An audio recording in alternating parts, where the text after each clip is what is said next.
Back to my channel. ഇന്ന് ഞാൻ വന്നിരിക്കുന്നത് ഒരു ഹെൽത്തി തോരൻ റെസിപ്പി ആയിട്ടാണ്. പപ്പായയും ചെറുപയറും വെച്ചിട്ടാണ് ഈ തോരൻ തയ്യാറാക്കുന്നത്. ചോറിൻ്റെ കൂടെ മാത്രമല്ല, ചപ്പാത്തിയുടെ കൂടെയും നല്ലൊരു കോമ്പിനേഷനാണ്. അപ്പോൾ വീഡിയോയിലേക്ക് കടക്കുന്നതിന് മുന്നേ ഒരു കാര്യം, എൻ്റെ ചാനൽ ഇതുവരെ സബ്സ്ക്രൈബ് ചെയ്യാത്തവരുണ്ടെങ്കിൽ വീഡിയോസ് നോക്കി ഇഷ്ടപ്പെടുകയാണെങ്കിൽ സബ്സ്ക്രൈബ് ചെയ്യാൻ വേണ്ടിയിട്ട് മറക്കരുത്. അപ്പോൾ നമുക്ക് നോക്കാം എങ്ങനെയാണ് ഈ ഹെൽത്തി തോരൻ തയ്യാറാക്കേണ്ടത്. ഞാനിവിടെ ഒരു കപ്പ് തേങ്ങ ചിരവിയതെടുത്തിട്ടുണ്ട്. അതിലേക്ക് 1/2 ടീസ്പൂൺ മഞ്ഞൾപ്പൊടി ചേർത്ത് കൊടുക്കാം. പിന്നെ വേണ്ടുന്നത് പച്ചമുളക്, ഇഞ്ചി, ചുവന്നുള്ളി, വെളുത്തുള്ളി, ഇതൊക്കെയാണ്. ഞാനിവിടെ 4 പച്ചമുളക് എടുത്തിട്ടുണ്ട്. പിന്നെ 4-5 ചുവന്നുള്ളി എടുക്കാം. 3 അല്ലി വെളുത്തുള്ളി എടുത്തിട്ടുണ്ട്. ഈ ഒരു കഷ്ണം, ഈ ഒരു സൈസിലുള്ള ഇഞ്ചിയാണ് എടുത്തിട്ടുള്ളത്. ഇനി നമുക്ക് ഇതൊക്കെ കൂടി നന്നായിട്ടൊന്ന് അരച്ചെടുത്തിട്ട് വരാം.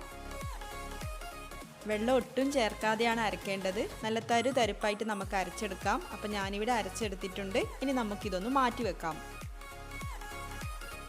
ഞാനിവിടെ 3 ടേബിൾ സ്പൂണോളം വെളിച്ചെണ്ണ ഒഴിച്ചിട്ടുണ്ട്. അപ്പോൾ അത് ചൂടായിട്ട് വരുമ്പോൾ നമുക്ക് കടുക് ചേർത്ത് കൊടുക്കാം. 1/2 ടീസ്പൂൺ ജീരകം കൂടി ചേർത്ത് കൊടുക്കാം. ഇനി നമുക്ക് വറ്റൽമുളകും കറിവേപ്പിലയും ചേർക്കാം. 3-4 വറ്റൽമുളകും ആവശ്യത്തിന് കറിവേപ്പിലയും ചേർക്കാം.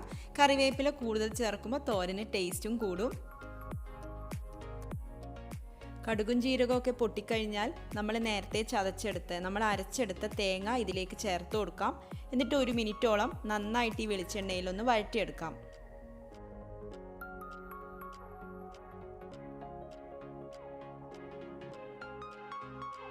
അടുത്തത് ചെറുപയർ ചേർക്കാം. ഇതൊരു 1/4 കപ്പ് ചെറുപയർ ഉപ്പ് ചേർത്തിട്ട് വേവിച്ച് വെച്ചതായിരുന്നു. ഈ ചെറുപയർ ചേർത്തിട്ട് നന്നായിട്ടൊന്ന് മിക്സ് ചെയ്ത് കൊടുക്കാം.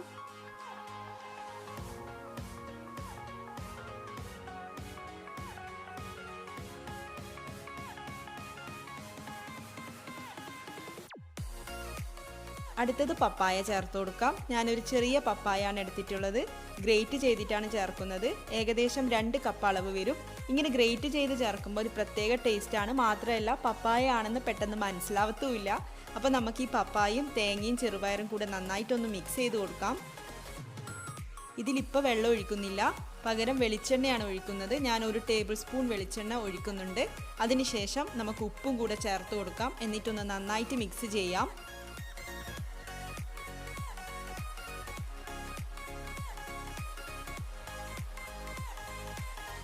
മിക്സ് ചെയ്തതിന് ശേഷം നമുക്കിതൊരു ലോ ടു മീഡിയം ഫ്ലെയിമിൽ ഇട്ടുകൊണ്ട് അടച്ചു വെക്കാം. ഇടയ്ക്കൊന്ന് തുറന്നു നോക്കണം, എന്നിട്ട് ഇളക്കി കൊടുക്കണം. എന്നിട്ട് വീണ്ടും ഫ്ലെയിം കുറച്ചിട്ട് തന്നെ അടച്ചു വെക്കാം.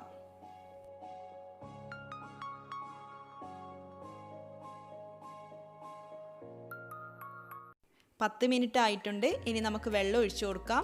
ഏകദേശം 1/4 കപ്പ് വെള്ളം അത്രയും ആവശ്യം വരും നമുക്ക് ഒഴിച്ചു കൊടുക്കാം. എന്നിട്ട് നന്നായിട്ടൊന്ന് ഇളക്കി കൊടുക്കാം, ഇളക്കി യോജിപ്പിക്കാം. വീണ്ടും അടച്ചു വെക്കാം.